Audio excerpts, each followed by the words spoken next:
ಇನ್ನು ನಮ್ಮ ಪಕ್ಷದಲ್ಲಿ ನಾಯಕತ್ವ ಬದಲಾವಣೆ ವಿಚಾರ ಚರ್ಚೆಗೆ ಬಂದಿಲ್ಲ. ಸಿಎಂ ಬದಲಾವಣೆ ವಿಚಾರವಾಗಿ ಯತೀಂದ್ರ ಅವರು ಕೊಟ್ಟಿರುವಂತ ಸ್ಟೇಟ್ಮೆಂಟ್ ಇದು. ಮತ್ತೊಮ್ಮೆ ಮಾತಾಡಿದ್ದಾರೆ ಯತೀಂದ್ರ. ಸಿಎಂ ಬದಲಾವಣೆ ವಿಚಾರವಾಗಿ ಮಾತಾಡಿದ್ದಾರೆ. ರಾಯಭಾಗದಲ್ಲಿ ಮಾತಾಡಿದಂತಹ ಯತೀಂದ್ರ, ಈ ಬಗ್ಗೆ ನಾನು ಸಹ ಬಹಳ ಬಾರಿ ಉತ್ತರ ಕೊಟ್ಟಿದ್ದೀನಿ. ಪ್ರತಿಯೊಂದು ಚುನಾವಣೆಯಲ್ಲೂ ಕೂಡ ಬಿಜೆಪಿಯವರು ಇದನ್ನೇ ಹೇಳ್ತಾ ಇರ್ತಾರೆ. ಆದರೆ ನಮ್ಮ ಪಕ್ಷದ ಪರಿಸ್ಥಿತಿ ನಮಗೆ ಗೊತ್ತಿದೆ.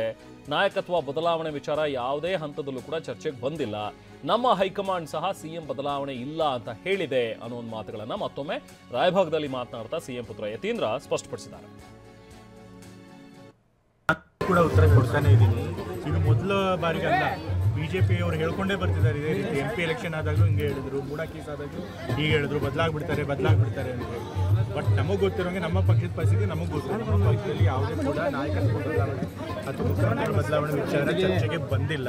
ಅದನ್ನು ACC ಸೆಕ್ರೆಟರಿಗಳು ಕೂಡ ಸುರ್ಜೇವಾಲ ಅವರು ಕೂಡ ರಣದೀಪ್ ಸುರ್ಜೇವಾಲ ಅವರು ಕೂಡ ಅದನ್ನೇ ಸ್ಪಷ್ಟನೆ ಮಾಡಿದ್ದಾರೆ. ಸೊ ಹಾಗಾಗಿ ಮಿಕ್ಕಿದ್ದೆಲ್ಲ ಬರೀ ಊಹಾಪೋಹ ಅಂತ. ನಾನು ಸರ್ಕಾರದ ಭಾಗ ಅಲ್ಲ, ನಾನು ಬರೀ ವಿಧಾನ ಪರಿಷತ್ತಿನ ಸದಸ್ಯರು. ಹಾಗಾಗಿ ಮುಖ್ಯಮಂತ್ರಿಗಳು ಸಂಪುಟ ವಿಸ್ತರಣೆ ಬಗ್ಗೆ ಆಗಲಿ ಅಥವಾ ಸಂಪುಟ ಪುನಾರಚನೆ ಬಗ್ಗೆ ಅದರ ಬಗ್ಗೆ ನಾನು ಕೂಡ ಉತ್ತರ ಕೊಡ್ತಾನೆ ಇದ್ದೀನಿ. ಇದು ಮೊದಲ ಬಾರಿಗಲ್ಲ, ಬಿಜೆಪಿ ಅವರು ಹೇಳ್ಕೊಂಡೇ ಬರ್ತಿದ್ದಾರೆ. ಇದೇ ರೀತಿ MP ಎಲೆಕ್ಷನ್ ಆದಾಗಲೂ ಹಿಂಗೆ ಹೇಳಿದ್ರು, ಮೂಡಾ ಕೇಸ್ ಆದಾಗಲೂ ಹೀಗೆ ಹೇಳಿದ್ರು, ಬದಲಾಗ್ಬಿಡ್ತಾರೆ ಅಂತ ಹೇಳಿ. ಬಟ್ ನಮಗೆ ಗೊತ್ತಿರೋಂಗೆ ನಮ್ಮ ಪಕ್ಷದ ಪರಿಸ್ಥಿತಿ ನಮಗೆ ಗೊತ್ತಿದೆ. ನಮ್ಮ ಪಕ್ಷದಲ್ಲಿ ಯಾವುದೇ ಕೂಡ ನಾಯಕತ್ವ ಬದಲಾವಣೆ ಅಥವಾ ಮುಖ್ಯಮಂತ್ರಿಗಳ ಬದಲಾವಣೆ ವಿಚಾರ ಚರ್ಚೆಗೆ ಬಂದಿಲ್ಲ. ಅದನ್ನು ACC ಸೆಕ್ರೆಟರಿಗಳು ಕೂಡ ಸುರ್ಜೇವಾಲ ಅವರು ಕೂಡ ರಣದೀಪ್ ಸುರ್ಜೇವಾಲ ಅವರು ಕೂಡ ಅದನ್ನೇ ಸ್ಪಷ್ಟನೆ ಮಾಡಿದ್ದಾರೆ. ಸೊ ಹಾಗಾಗಿ ಮಿಕ್ಕಿದ್ದೆಲ್ಲ ಬರೀ ಊಹಾಪೋಹ ಅಂತ. ನಾನು ಸರ್ಕಾರದ ಭಾಗ ಅಲ್ಲ, ನಾನು ಬರೀ ವಿಧಾನ. ಇದು ಯತೀಂದ್ರ ಸಿದ್ದರಾಮಯ್ಯವರ ಮಾತುಗಳು. ಈ ಹಿಂದಿನಿಂದಲೂ ಕೂಡ ನಾನು ಹೇಳ್ತಾನೆ ಬಂದಿದ್ದೀನಿ, ಯಾವುದೇ ರೀತಿಯಾದಂತಹ ನಾಯಕತ್ವ ಬದಲಾವಣೆ ವಿಚಾರ ಚರ್ಚೆಗೆ ಬಂದಿಲ್ಲ. ಹೈಕಮಾಂಡ್ ಮಟ್ಟದಲ್ಲೂ ಕೂಡ ಹೈಕಮಾಂಡ್ ಈಗಾಗಲೇ ಹೇಳಿ ಆಗಿದೆ, ಯಾವುದೇ ರೀತಿ ಬದಲಾವಣೆಗಳಿಲ್ಲ ಅನ್ನುವಂಥದ್ದು. ನಾನು ಕೂಡ ಬಹಳ ಬಾರಿ ಇದನ್ನು ಮಾತಾಡಿದ್ದೀನಿ ಅನ್ನುವಂಥದ್ದನ್ನು ಡಾಕ್ಟರ್ ಯತೀಂದ್ರ ಅವರು ಇವತ್ತು ಹೇಳಿಕೆಯನ್ನು ಕೊಟ್ಟಿದ್ದಾರೆ. ಜೊತೆಗೆ ಸಂಪುಟ ವಿಸ್ತರಣೆ ಅಥವಾ ಸಂಪುಟ ಪುನಾರಚನೆ ವಿಚಾರವಾಗಿ ನಾನೊಬ್ಬ MLC, ನಾನು ವಿಧಾನ ಪರಿಷತ್ನ ಸದಸ್ಯ. ಸೊ ಹಾಗಾಗಿ ನಾನು ಇದ್ರ ಬಗ್ಗೆ ಏನು ಹೆಚ್ಚು ಮಾತಾಡೋದಕ್ಕೆ ಹೋಗೋದಿಲ್ಲ ಅನ್ನೋ ಒಂದು ಮಾತುಗಳನ್ನು ಕೂಡ ಯತೀಂದ್ರ ಅವರು ಆಡಿದ್ದಾರೆ.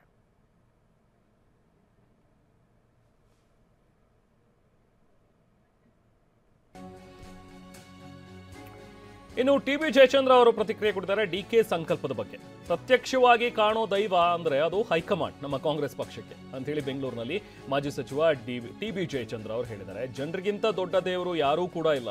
ದೇವರನ್ನೋದು ಒಂದು ಮನುಷ್ಯನ ಸೃಷ್ಟಿ ಅಷ್ಟೇ. ದೈವವನ್ನ ನಾವು ಎಲ್ಲಾದ್ರೂ ನೋಡಿದೀವ ಹೇಳಿ? ನನಗೆ ಶಿರಾ ಕ್ಷೇತ್ರದ ಜನರೇ ದೇವರು, ಅವರೇ ದೇವಸ್ಥಾನ.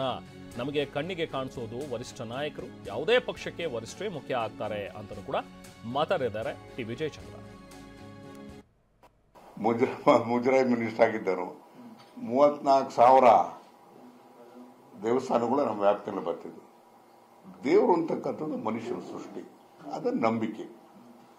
ದೇವರಿಗೋಸ್ಕರ ಅದನ್ನ ಅವರವರ ವಿವೇಚನೆಗೆ ತಕ್ಕನಾಗಿ ಅವರು ಭಾವಿಸ್ತಾರೆ. ಸಿಎಂ ಆಗೋದಕ್ಕೆ ಸಂಕಲ್ಪ ಮಾಡ್ತಿದ್ದಾರೆ, ಇನ್ನು ಕೆಲವರು ಮಂತ್ರಿ ಆಗೋದಕ್ಕೆ ದೇವಸ್ಥಾನಗಳು ಸುತ್ತಾ ಇದ್ದಾರೆ ಕೆಲವರು ಅಂತ. ತಾವು ಇಲ್ಲ ಮನೇಲಿ ಕೂತ್ರೆ ಆಗುತ್ತೆ? ನಾನು ಯಾವ ದೇವಸ್ಥಾನಗಳಿಗೂ ಹೋಗೋದಿಲ್ಲ. ನನಗೆ ದೇವಸ್ಥಾನ ಏನು ಯಾವ್ದಪ್ಪ ಅಂತಂದ್ರೆ ತುಮಕೂರು ಜಿಲ್ಲೆ ಶಿರಾ ಕ್ಷೇತ್ರ ಮತ್ತು ಜನಗಳು. ಜನರಿಗಿನ್ನ ದೊಡ್ಡ ದೇವರು ಯಾವುದು ಇಲ್ಲ. ದೈವ ಅನುಗ್ರಹ ಮುಖ್ಯನೋ ಹೈಕಮಾಂಡ್ ಅನುಗ್ರಹ ಮುಖ್ಯನೋ ಸರ್? ಈತ ಪ್ರಶ್ನೆಗಳಿಗೆ ಉತ್ತರ ಕೊಡೋದು ಕಷ್ಟ ಆಗುತ್ತೆ. ಅಲ್ಟಿಮೇಟ್ಲಿ ದೈವಾನುಗ್ರಹ ಇದು ಸರಿ. ದೈವನ್ನ ನಾವು ನೋಡಿದ್ವ ಎಲ್ಲದನ್ನು? ಪ್ರತ್ಯಕ್ಷವಾಗಿ ಕಾಣ್ತಕ್ಕಂಥದ್ದು ಹೈಕಮಾಂಡೆ. ದೇವರು ಅಂತ ಅಲ್ಲ, ಅವರ ವಿವೇಚನೆ. ನಮಗೆ ಕಣ್ಣಿಗೆ ಕಾಣ್ತಕ್ಕಂಥದ್ದು ವರಿಷ್ಠರು. ಒಂದು ರಾಜಕೀಯ ಪಕ್ಷಕ್ಕೆ ಪಕ್ಷ ಸಿದ್ಧಾಂತವನ್ನ ಪಕ್ಷಗಳನ್ನ ಒಪ್ಪಿರ್ತಕ್ಕಂಥದ್ದು ನಮ್ಮ ಸಂವಿಧಾನ. ಪಕ್ಷದಲ್ಲಿ ಯಾರು ಮುಖ್ಯ ಅಂತ ಹೇಳಿದ್ರೆ ವರಿಷ್ಠರು ಮುಖ್ಯ ಆಗ್ತಾರೆ. ಯಾವುದೇ ಪಾರ್ಟಿ ಆಗಲಿ, BJP ಆಗಲಿ, ಕಾಂಗ್ರೆಸ್ ಆಗಲಿ ಅಥವಾ ಇನ್ನೊಂದು ಕಮ್ಯುನಿಸ್ಟ್ ಪಾರ್ಟಿ ಆಗಲಿ, ವರಿಷ್ಠರೇ ಬಹಳ ಮುಖ್ಯ.